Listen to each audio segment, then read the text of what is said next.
When it's time to edit an image, here are some tools that every Photoshop user needs to be familiar with. The Levels tool is really the key to understanding how Photoshop manipulates pixels when you edit an image. Let's open up a file, Control-O on the PC, Command-O on the Mac. We're inside our Chapter 3 folder and we're going to open the file Full Range. Now in the last chapter we turned rulers on. We're going to turn them off. Up in the View menu, scroll down to where it says Rulers and select it. Now when we made our custom workspace, we included a histogram panel. So let's click on it to open it up, and let's make two quick changes. Here in the flyout panel in the far right, I want you to set it to expanded view, and to the right of channels, instead of colors, let's set the histogram to luminosity.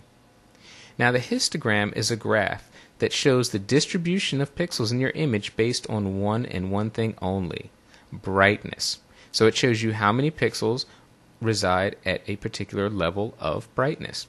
The far left end of the histogram is reserved for maximum deep dark shadows. The far right end of the histogram is reserved for complete super duper blown out whites. Remember that Photoshop works on a level of 0 to 255 in terms of image brightness. So let's see how that translates to this image of the waterfall. If we start over here on the left, down at a level of about 3, and note that we have here level and count. I want you to pay attention to those. We have no pixels at this location. There's no data here in the graph. It's all empty. But as we move over to, say, a level of 25, we start to get some pixels. 25 is a relatively dark tone. As we move over to the right, just underneath where this peak is, at a level of about 60, 61, we can see that's where we have the greatest number of pixels in this image. And we've actually, if you look at count, we've got 3,260 pixels residing at that level. As we move over to the right, we're heading towards our mid-tone areas. Now we're at a level of 128, and we have a small little peak there, a little hump. We've got 818 pixels at that mid-tone level. And as we move over here along the right, another little hump comes down, tapers off nicely, so that by the time we get over here to a level of 250, we have no pixels occupying that range. So the histogram is really just a diagram of where our pixels fall in terms of brightness. Now there's no such thing as a perfect histogram. Each image is going to have its own unique shape. Let's open up a few. Control-O on the PC, Command-O on the Mac. This time we're going to open up multiple images. So I'm going to click Shadow down here at the bottom. And now I'm going to hold the Control key on the PC. On the Mac, it'll be the Command key. I'm going to Control-Command-Click on Mid, Control-Command-Click on Highlight, and Control-Command-Click on Clipping. We're going to open up 4 files at the same time. With those selected, I simply press the Return key, and Photoshop is going to open up all 4 files. Now this shadow image, this is highlighted in the tab, so that's the image we're looking at. Look at the shape of its histogram. It's bunched all the way over to the left. That means that we have the greatest number of pixels devoted to the darker range of brightness. And you can see that image is a dark image. It doesn't mean that it's bad. It just means that it has a lot of dark pixels. If we go and click on the tab that says Highlight, open that image up, we'll see that we have almost the reverse. We have no pixels at the shadow end, no pixels in the mid-tone area. All the pixels are bunched over to the right.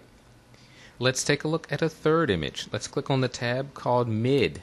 Let's see what that image looks like. Here, the bulk of our pixels are in the mid-tone range. They're all bunched up in the middle of the histogram. So really the histogram is image dependent. It's going to change depending on what image you're looking at. There is one thing, however, that you don't ever want to see. Let's go and open up this file called Clipping. You can see at the far right of that histogram, we have for the first time a slender peak that butts right up against the right end of the histogram. That means that pixels have been clipped, or there's no data for them. That's the one thing that we do want to avoid with a histogram. In this image, the greatest number of pixels is residing at that maximum level. That would be 255. And if a pixel is at 255, it's just pure white. There's no detail, no information. And we can see in the image that corresponds to this area here with our blown out sky. There's no detail, no information in there, and that's a situation that we'd like to avoid at all costs. Similarly, if you had an image where that peak butted right up against the left edge for the shadows, then you'd have plugged up shadows with no detail. So those are really the only two scenarios we want to avoid with the histogram. Otherwise, just get used to the fact that different images are going to have different shapes in the histogram. If this warning icon in the histogram panel has been bugging you for the past 6 minutes, you can simply click to update the cache that Photoshop is using to display the histogram. Click and it's gone. The histogram is updated. Now let's jump to the Levels tool. We're going to click on Full Range, open up Image, Adjustments, and the Levels tool. We've got our Levels dialog box here. Notice that in the Levels dialog we have the histogram. So let's close this histogram panel. We don't need to see it twice. In this Levels dialog box we've got 3 sliders beneath the histogram. One at the left for the shadows, a gray one in the middle for the midtones, and one on the far right for the highlights. And this is how the Levels tool works. We move these sliders. Right now in this image, any pixel indicated by a graph in the histogram that resides above where this slider is pointing is going to be set to maximum black.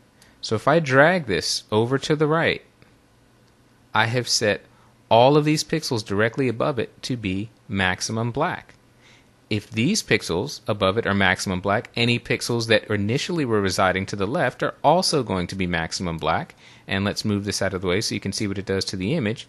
Not only does it darken the shadows, it destroys the unique pixel values of a lot of areas in this image. Here, we'll slide it back out. This is where we started. As we drag this to the right, any pixel value that was here is now maximum black.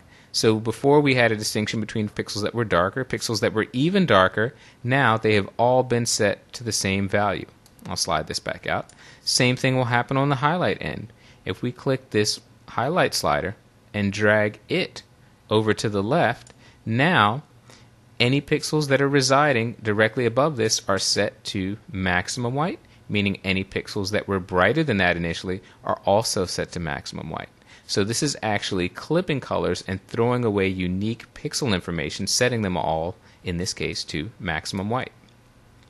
This middle slider indicates where a pixel is going to be at a middle brightness value. So if we drag it to the left, the image brightens because now these pixels, which were dark, are now at a middle level of brightness. If we drag this slider to the right, the image gets darker because these pixels, which were bright, have now been brought down to a middle level of brightness. And that's how you use the Levels tool. You can quickly change the brightness and darkness of the entire image just by moving those 3 sliders.